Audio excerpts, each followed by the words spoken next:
9 مئی کو جو واقعات پیش آئے کی مذمت کرتی ہوں۔ آج سے میں نے پی ٹی آئی سے اپنی راہیں جدا کر لی ہیں۔ 9 مئی کے رونما ہونے والے افسوسناک واقعات تشدد کو روکنے میں تحریک انصاف کی موجود قیادت کی ناکامی ایسی چیز نہیں جسے نظر انداز کیا جا سکے۔ ملک غضنفر عباس چھینا کی قیادت میں ہم خیال چھینا گروپ کا بھی پی ٹی آئی چھوڑنے کا فیصلہ۔ اس گروپ میں تحریک انصاف کے 19 ٹکٹ ہولڈرز شامل ہیں۔ ہم خیال چھینا گروپ کا اہم اجلاس آج شام چھینا ہاؤس لاہور میں ہوگا، جس میں پریس کانفرنس کے حوالے سے لائحہ عمل ترتیب دیا جائے گا۔ پی ٹی آئی چھوڑنے والے رہنما جہانگیر ترین سے رابطے کرنے لگے۔ پاک پتن سے سابق ایم این اے احمد شاہ کھگا اور سابق ایم پی اے سعید اکبر نوانی نے لاہور میں جہانگیر ترین سے ملاقات کی۔ اس موقع پر وزیر اعظم کے معاون خصوصی اون چودھری بھی موجود تھے۔ ملاقات میں نئی پارٹی میں شمولیت سمیت مستقبل کے سیاسی لائحہ عمل پر تبادلہ خیال کیا گیا۔ ڈاکٹر امجد نے بھی جہانگیر ترین سے ملاقات کی۔ سیاسی صورتحال اور آئندہ کے لائحہ عمل پر مشاورت کی گئی۔ ملاقات میں ڈاکٹر امجد کے صاحبزادے بھی موجود تھے۔ ذرائع کے مطابق جہانگیر ترین نے پی ٹی آئی کے سابق رہنماؤں سے نئی پارٹی کے لیے مختلف ناموں پر بھی تبادلہ خیال کیا۔ اور چودھری شجاعت نے پی ٹی آئی کے منحرف اراکین سے رابطوں کا اختیار چودھری سرور، چودھری شافع، مصطفیٰ ملک اور انصر فاروق کو دے دیا۔ ملتان اور جنوبی پنجاب سے تعلق رکھنے والے پی ٹی آئی کے 7 منحرف سابق ارکان اسمبلی کی قافلی قیادت سے ملاقاتیں بھی ہوئیں۔ منحرف ارکان نے مشورہ دیا آئندہ انتخابات پی ڈی ایم سے سیٹ ایڈجسٹمنٹ کے بغیر لڑا جائے۔ لیگی رہنما نے کہا اچھی شہرت کے حامل افراد کو پارٹی میں شامل کیا جائے گا۔ شامل ہونے والوں کو پارٹی ڈسپلن کا پابند رہنا ہوگا۔ وزیر داخلہ رانا ثناء اللہ نے کہا ہے کہ انٹیلیجنس اداروں نے ایک گفتگو پکڑی ہے جس میں پی ٹی آئی کے کسی معروف کارکن کے گھر پر چھاپے اور فائرنگ یا ریپ کا منصوبہ بنایا جا رہا تھا، جسے عالمی میڈیا پر انسانی حقوق کے حوالے سے اچھالا جا سکے۔ خدشہ تھا کہ گھٹیا منصوبے پر عمل ہوگا، اس لیے قوم کو فوری آگاہ کر دیا۔ اس نے ایک گفتگو انٹرسیپٹ کی۔ اس گفتگو میں 2 طرح کی پلاننگ کی جا رہی تھی۔ پی ٹی آئی کے نون ورکر کا گھر ہو اور وہاں پہ فائرنگ کا واقعہ پیش آئے، اس کے نتیجے میں وہاں پہ کیجویلٹیز ہوں، اس کو اس مقصد کے لیے استعمال کیا جائے۔ دیکھیں یہاں پہ انسانی حقوق کی کس طرح سے خلاف ورزی ہو رہی ہے۔ ساتھ ڈرامہ یہ بھی چل رہا تھا کہ ریپ ایکٹ کیا جائے، یعنی ایکچوئل ریپ ایکٹ کیا جائے اور پھر الزام یہ لگایا جائے کہ یہ گورنمنٹ کی ایما پہ ہو رہا ہے۔ اس میں اس بات کے امکانات پائے گئے ہیں کہ شاید یہ ڈرامہ ریپ کا امپلیمنٹ کیا جائے، تو اس لیے یہ ضروری سمجھا گیا کہ اس شیطانی ڈیزائن سے قوم کو آگاہ کیا جائے۔ وزیر داخلہ رانا ثنا کی پریس کانفرنس نے جیلوں میں خواتین سے بدسلوکی پر شک دور کر دیا۔ شمن پاکستان تحریک انصاف اور سابق وزیر اعظم عمران خان نے ٹویٹر پر لکھا اگر جیلوں میں خواتین کے ساتھ بدسلوکی کے بارے میں کوئی شک رہ گیا تھا تو اس سند یافتہ مجرم کی پریس کانفرنس نے ایسے تمام شکوک و شبہات دور کر دیے۔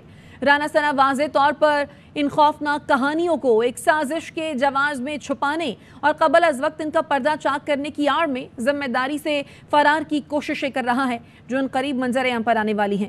خواتین کو آج سے پہلے کبھی اس طرز کی بدسلوکی اور ہراسگی کا نشانہ نہیں بنایا جیسے پرامن احتجاج کے بنیادی حق استعمال کی پاداش میں انہیں اس فسطائی حکومت کی جانب سے بنایا جا رہا ہے۔ ملک میں انسانی حقوق کی کوئی خلاف ورزی نہیں ہو رہی، کیا دنگا کرانے والوں کو معاف کر دیں؟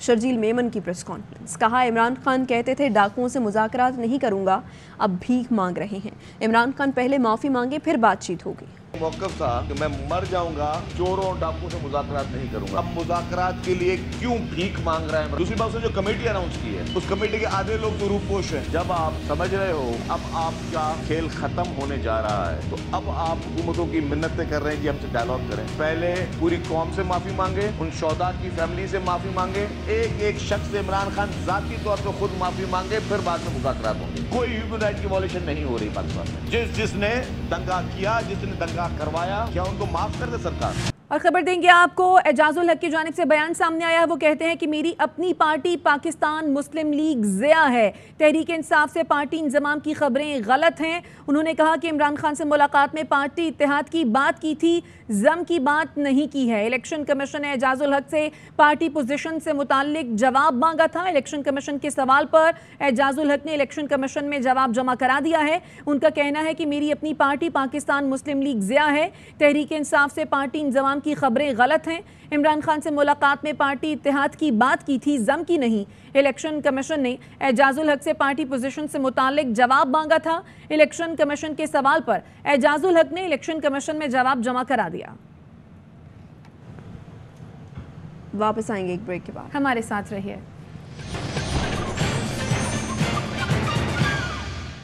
Welcome back.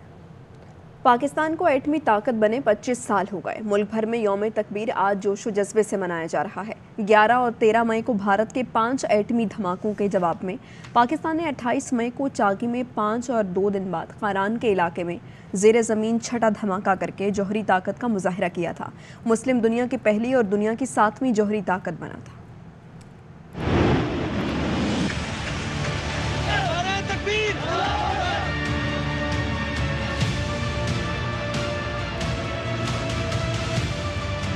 اٹھائیس مئی 1998 جب پاکستان مسلم دنیا کی پہلی جوہری طاقت بنا۔ چاغی کے پہاڑ پر 5 دھماکے ہوئے تو فضا تکبیر کے نعروں سے گونج اٹھی۔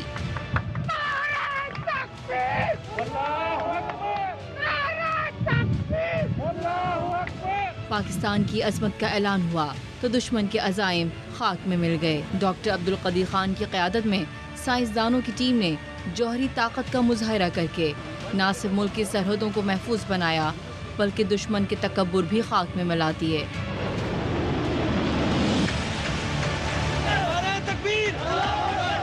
جذبہ ایمانی اور پیشہ ورانہ صلاحیتوں سے سرشار پاک فوج آج ہی کے دن ایٹمی ہتھیاروں سے مسلح ہوئی تھی، جو اب دشمن کی ہر جارحیت اور خطرے کا مقابلہ کرنے کی بھرپور صلاحیت بھی رکھتی ہے۔ ملک بھر میں آج یوم تکبیر قومی جوش و جذبے سے منایا جا رہا ہے۔ ایٹمی قوت بننے کی سلور جوبلی کے موقع پر بلوچستان کے شہر چاغی میں مختلف تقاریب منعقد کی گئیں۔ اعلیٰ سول عسکری حکام، عوامی سماجی حلقوں اور قبائلی عوام نے کثیر تعداد میں شرکت کی۔ گجرانوالہ میں یوم تکبیر پر وفاقی وزیر توانائی خرم دستگیر خان نے کیک کاٹا۔ آزاد کشمیر کی دارالحکومت مظفر آباد، بہاول نگر، رینالہ خرد اور ڈیرہ بگٹی میں بھی یوم تکبیر کے موقع پر ریلیاں نکالی گئیں۔ مختلف شعبوں سے تعلق رکھنے والے افراد، شہریوں اور طلباء و طالبات نے بھرپور شرکت کی۔ صدر مملکت ڈاکٹر عارف الوی اور وزیر اعظم شہباز شریف کی یوم تکبیر کے موقع پر پیغامات۔ صدر مملکت نے کہا کہ 25 سال پہلے آج کے روز بھارت کے ایٹمی دھماکوں کے جواب میں پاکستان نے ایٹمی تجربات کیے۔ ایٹمی تجربات خطے میں طاقت کے توازن کو برقرار رکھنے کے لیے ناگزیر تھے۔ ہمیں اپنی سیاسی اور عسکری قیادت کو سراہنا چاہیے جس نے ملک کے دفاع کو ناقابل تسخیر بنایا۔ قوم ان تمام لوگوں کی ممنون ہے جنہوں نے پاکستان کو پہلی اسلامی ایٹمی طاقت بنانے میں کردار ادا کیا۔ وزیر اعظم شہباز شریف نے کہا کہ ہم آزاد ہیں اور آزاد ہی رہیں گے، کوئی طاقت ہماری آزادی نہیں چھین سکتی۔ یوم تکبیر اس عزم کا اظہار تھا کہ ہماری آزادی، خود مختاری، قومی وقار اور دفاع ہمیں ہر چیز سے پیارا ہے۔ جب بات پاکستان کی آ جائے تو ہمارے سیاسی اختلاف، مفاد اور تقسیم سب ختم ہو جاتے ہیں۔ ISPR نے کہا ہے کہ پوری قوم آج یوم تکبیر کی سلور جوبلی منا رہی ہے۔ پاکستان نے آج کے دن بڑی دفاعی صلاحیت حاصل کی تھی۔ پاکستان کی اس کامیابی سے خطے میں طاقت کا توازن بہتر ہوا تھا۔ مسلح افواج یوم تکبیر کو حقیقت کا رنگ دینے والوں کو خراج تحسین پیش کرتی ہے۔ ہم ناممکن کو حقیقت میں بدلنے والے سائنسدانوں اور انجینئرز کو سلام پیش کرتے ہیں۔ پاکستان زندہ باد۔ واپس آئیں گے اس بریک کے بعد۔ پنجاب کے مختلف علاقوں میں تیز آندھی کے بعد بارش کا سلسلہ شروع ہو گیا۔ بورے والا میں بارش کے باعث شہر کے مختلف علاقوں کو بجلی کی فراہمی معطل ہو گئی۔ بہاڑی میں بھی تیز آندھی اور موسلا دھار بارش۔ ڈپٹی کمشنر نے تمام اداروں کو الرٹ رہنے کا حکم دے دیا۔ میلسی اور گرد و نواح میں تیز ہواؤں کے ساتھ شدید بارش جاری ہے۔ بہاولپور اور گرد و نواح میں تیز بارش کے ساتھ ژالہ باری بھی ہوئی ہے۔ 9 مئی کے واقعات کی مذمت اور پاک فوج کی حمایت میں مختلف شہروں میں ریلیاں نکالی گئیں۔ مختلف شعبہ زندگی سے تعلق رکھنے والے افراد نے شرکت کی۔ پاکستان علماء کونسل کے سربراہ علامہ طاہر اشرفی نے 9 مئی واقعات میں ملوث ملزمان کو سرعام سزا دینے کا مطالبہ کر دیا۔